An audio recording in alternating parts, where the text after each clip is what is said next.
How do you feel about the people who testified against him?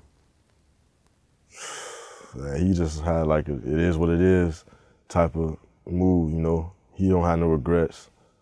He said he still live his life to the fullest, so. Well, yeah, I mean, I remember in that interview, they kind of brought up why at a certain point, Meech didn't just take whatever money he had, move to an island, and call it a day. If I was for self, I could have did that. I could have grabbed me a bunch of millions and been on somewhere where you can't be extradited. But that wasn't what I was out for. I've already played the illegal game to the fullest, so now I was trying to legitimize me and the whole family. I mean, I was 37 years old when I got picked up, so I was slowing down anyway, because I was getting kind of tired. But when you the face of the family, that's the one thing that I was starting to learn. Even at 37 years old, even though I'm feeling old because I've been doing it so long, like I was getting kind of tired. You know me, I'm popping pills, smoking weed, drinking, and partying, freaking, getting money, got whips going up and down the road. I'm doing everything to try to make this family successful, and everything we do look big. Everything we do gotta look big. You know what I'm saying? Right. Yeah. It's just always, man. He just always was caring and do anything for anybody. He just a loving person. That money was the last thing he was worrying about, so he just wanted to have fun and ball. You only live once. Like he said, you can't take none of this with us. He can't take none of it with him to the grave, nothing. So live while you got a chance. Your dad lived an incredible life, but then he gets sentenced to 30 years. When you talk to him now, does he have any regrets about the decisions he made, or does he fully accept how he lived and now where he is right now?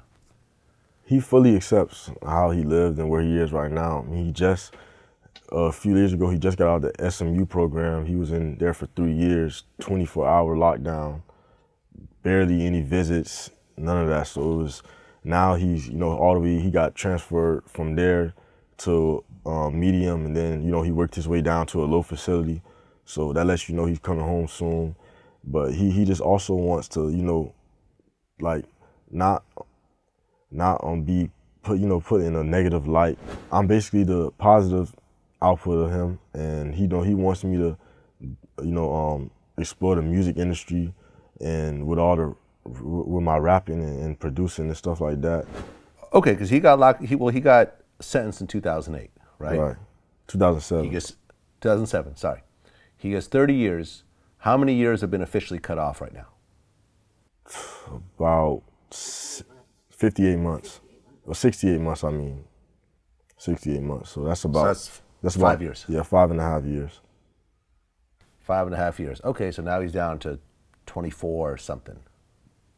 Yeah, he's already served 13 years, so. Okay. Yeah, he got indicted in 2005, not 2007, 2005. So slowly but surely, he's working his way down. Right. That's dope.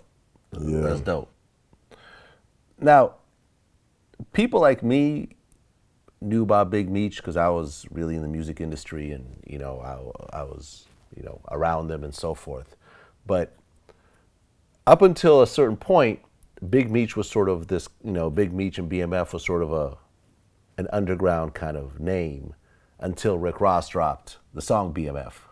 Right. And I feel like, when he said, I think I'm Big Meech, suddenly the whole rest of the world got introduced to Meech. I mean, is that a fair statement? Yeah, I mean, that song definitely put him more out there than he already was. Yeah, that song was a hit. I still remember when it first came out. My first time ever hearing his name like that, so I went crazy when I first heard that. Right, because you were how old at the time? I don't even know. I was young, though, definitely. I was still in school, just starting school, probably. Like, how did all the kids react when suddenly your dad is being mentioned in a hit song? I used to go to school at American Heritage, a private school. So all the kids there were over wealthy and just, they weren't really listening to probably rap music like that. I had a lot of friends that were diverse races and stuff like that. So, I mean, at first, I didn't really, I was really not the only one. I could say the only one that knew who Rick Ross was talking about. You know, he was talking about my dad, but a lot of other people started noticing that that was my dad as I got older, and as they started seeing me more in school and started hearing more about it, the name. But at first, they weren't calling me Meech, so they didn't really know. You know, I was still little, so I was getting called by my first name. Okay. But then that song came out, and then I almost feel like it started a snowball in a way. Right, right. Yeah, man. The kids start treating you a little bit differently?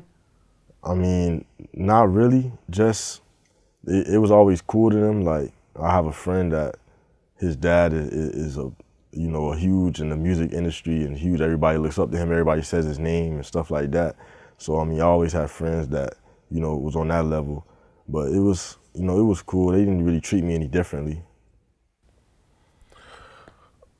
Well, I think you had mentioned on your IG that there's no such thing as a BMF member under 35. Right. Yeah, it's just it's a lot of fake stuff going on. Like a lot of people just trying to claim what they're not, and it's just I had to put it out there and state it for once that not everybody that say they BMF is BMF. Everybody say they family, not really family. Well, I remember I interviewed was it Lil Mouse from Chicago a while back, and he was wearing a BMF chain. Oh yeah, he's signed to one of my dad's homeboys. That used to be around a lot. So definitely family. So that's a real BMF connection. Yeah, that's definitely family. Okay, but everyone else was claiming it? Not everyone else, but it's a few out there.